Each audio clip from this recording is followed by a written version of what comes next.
but he let us live and learn, never intruding, but always there to help, offer advice, and great vacations, as you've heard, whenever we needed them. And he and I were great buddies. But part of why Jess asked me to speak is that in the midst of all this heavy sadness, she hoped to insert some levity. So she asked me to read a poem that I wrote for John on his 70th birthday, for his 70th birthday. In their trademark desire to combine a big occasion with a big trip, John and Lynn treated the whole family to an amazing Caribbean vacation at Little Dix Bay in the British Virgin Islands. For the occasion, I fashioned a biographical poem of sorts celebrating John's life to that point. Some of the elements you may recognize from John's life, things you heard today from his obituary. For those stanzas that are unfamiliar or esoteric, then you can at least enjoy the masterful rhyme and exquisite rhythm of a verse that carries the epic stylings of Homer, Simpson. Here goes. An ode unto a gentleman, 7 decades heretofore, an ageless soul inside and out, his years have been well worn. John Parsons was the middle child, twixt a sister and a brother, from a sage and prominent father, and a kind and graceful mother. He grew up in a stately home, a house upon a hill. Oft he tried to maim his brother, clam pie made him ill. Life at Hill School wasn't grand, in fact it was quite dismal. His sports were pretty solid, but his grades were just abysmal. But he hit his stride in college at good old Lafayette. He hit the books and also hit on every girl he met. Jefferson's School of Medicine soon opened up its door. Here he learned a chance to cut was sure a chance to cure. The young doc met a bridesmaid. She was hotter than a heater.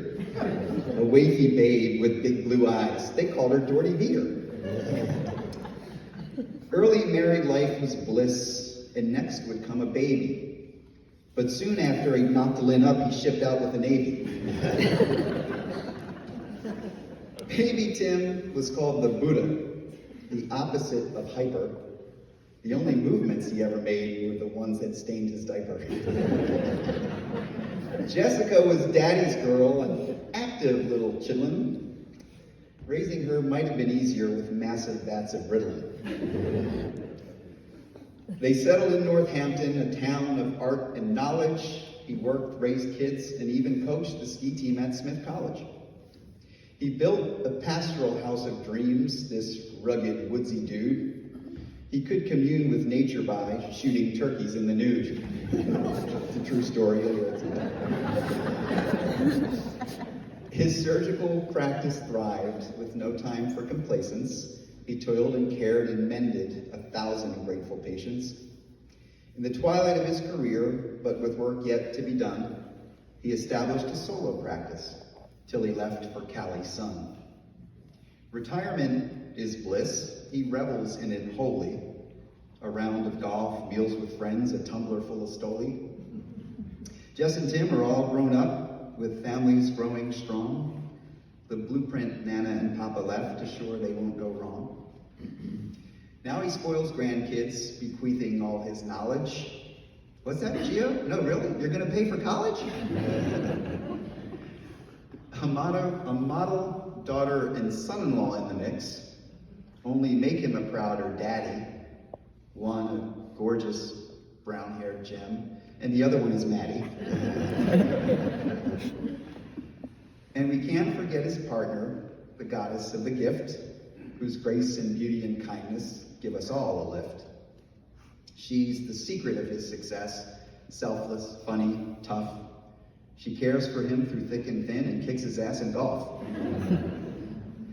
A Caribbean vacation is the perfect way to cheer a peerless, decent man at his 70th year. Though facing his 7th decade, he defies old age with a laugh.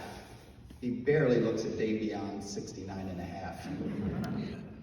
Though facing, a celebration to remember, let's sing and shout and dance, for days are not far off when he'll forget to put on pants.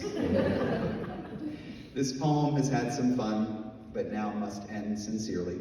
We respect you, thank you, honor you, John, and love you true and dearly. The family would like me to mention that there is a reception to be held following the service at 12 o'clock at the Hotel Northampton. We hope you can join us there. Thank you.